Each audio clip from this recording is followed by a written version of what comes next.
the Holocaust. These courageous persons, over 27,000 recognized already, came from different nations, religions, and walks of life.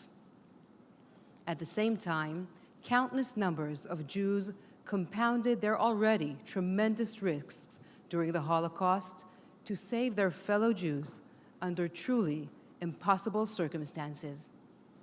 We are now about to hear from one of the many thousands of Jews who were rescued during the Shoah by their fellow Jews and by righteous non-Jews. Rabbi Israel Meir Lau, former Chief Rabbi of Israel, was born in 1937 in Poland. When liberated in 1945 from the Buchenwald concentration camp, he was one of its youngest survivors. Rabbi Lau is chairman of the Yad Vashem Council and a prominent spokesman for the now dwindling community of Holocaust survivors. I am honored to invite Rabbi Lau to deliver his remarks.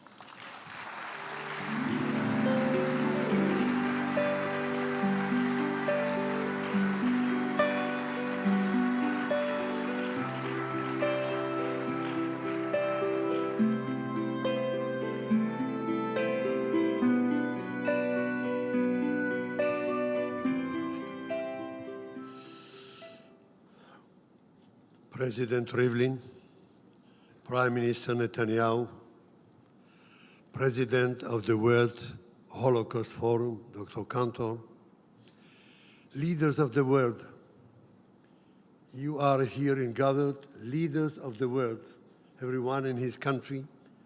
We have met last night, and I see you today, and I thank you for your kind and warm and touching words you gave us in your speeches, your brotherhood, your friendship, your love, and your commitment for the future. We will never forget. We appreciate it very, very much and very, very deep. Survivors, brothers and sisters, survivors, people of Israel, leaders, Morai v'Rabotai, ladies and gentlemen. 25 years ago was 50 years to the liberation of Buchenwald concentration camp, liberated by the American Army on April 11, 1945.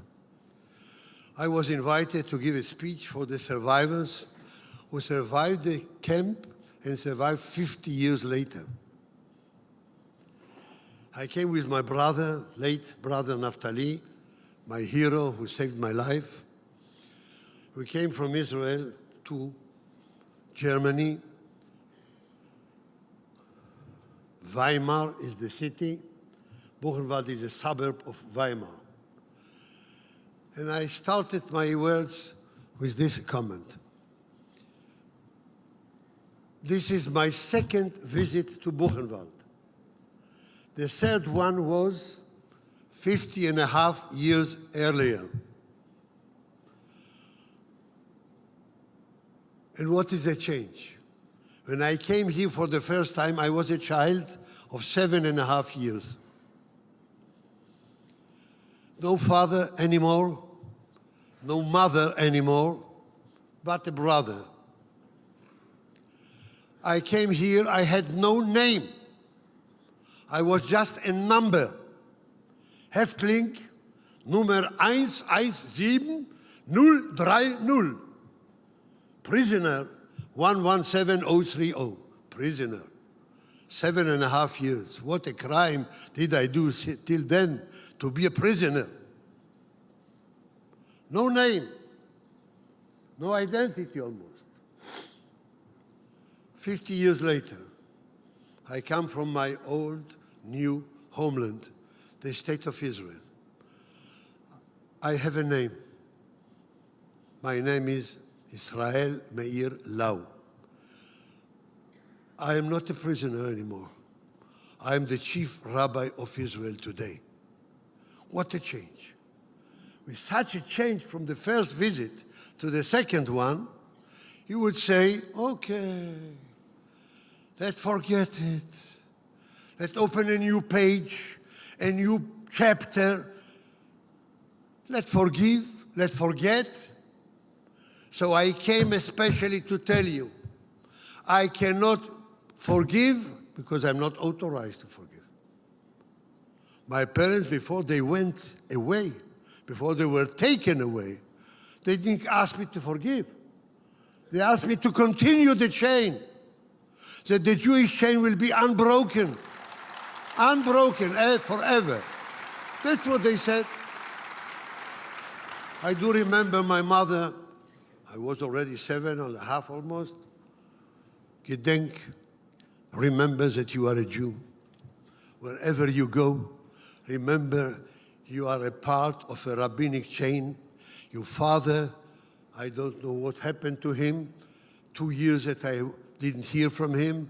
Your father was the 37th generation of a rabbinic dynasty. You are the 38th. Continue the chain. Go on. These were the last words. She didn't speak about forgiveness. What else do you ask me? To forget. Forget? How can I forget? How can I forget?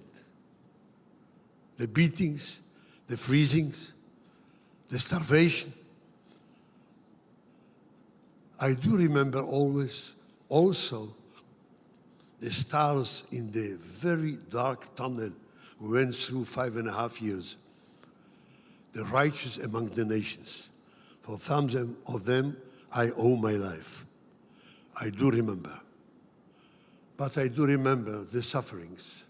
I do remember the tortures. I do remember the victims.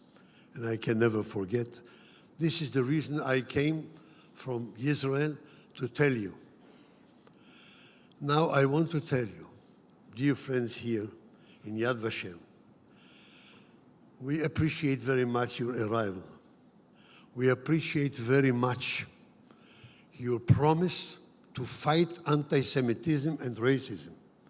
This is a promise. This is an obligation. This is a duty of mankind at all. And this we will never forget what you have said here today. When we appreciate every word you said to us, and we believe you, that you said it from bottom of your heart. We do believe. We do believe that this evening here in Yad Vashem in Yerushalayim can be a bridge for mankind at all, not only around the Holocaust, but around survival of the world of mankind. What do I mean? If you open the first book of the Bible, the book of Genesis, and you meet there what? The story of Noah's ark. There was a flood, and Noah was said by the Lord Almighty, build an ark, and all the animals and your family get into the ark, you will be saved. You will survive it, the flood. 150 days they were in the ark. Who was there? Snakes, leopards, tigers, lions, bears, and also animals like cows and donkeys and hens and doves. One was hurt by the other, 150 days, under the same roof. No one was bitten, no one was hidden, no one was killing, no one was slaughtering, no one eats the other. 150 days. Snakes and children, grandchildren of Noah, no one was hurt. Why? They behaved very nice because they knew that they must behave very nice because there is a common enemy outside of the ark, the flood. And if they will not behave nicely, Noah will send them out of the ark and they are liquidated. They will disappear. So they understood we must live in friendship because we have a common hatred, a common enemy. People, leaders of the world, our guest leaders, don't we have today common enemies?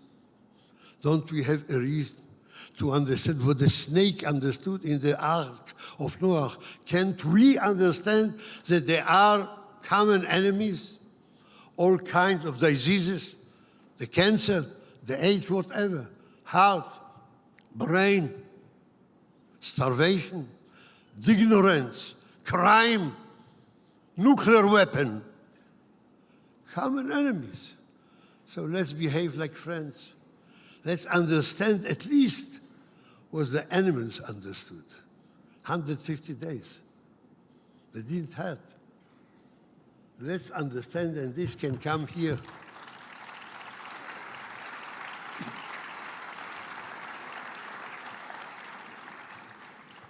It can come from Yad Vashem.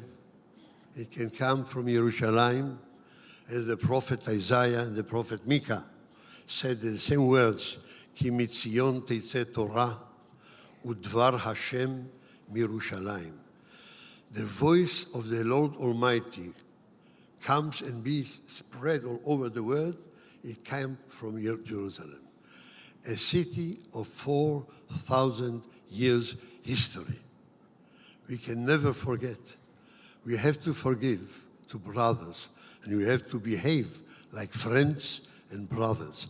That's our duty, and this is the conclusion of seeing you. Leaders of the world. The world is in your arms, in your hands, in one way, one sentence, one signature. You can decide upon millions of people. So decide for love and friendship and peace forever. Thank you.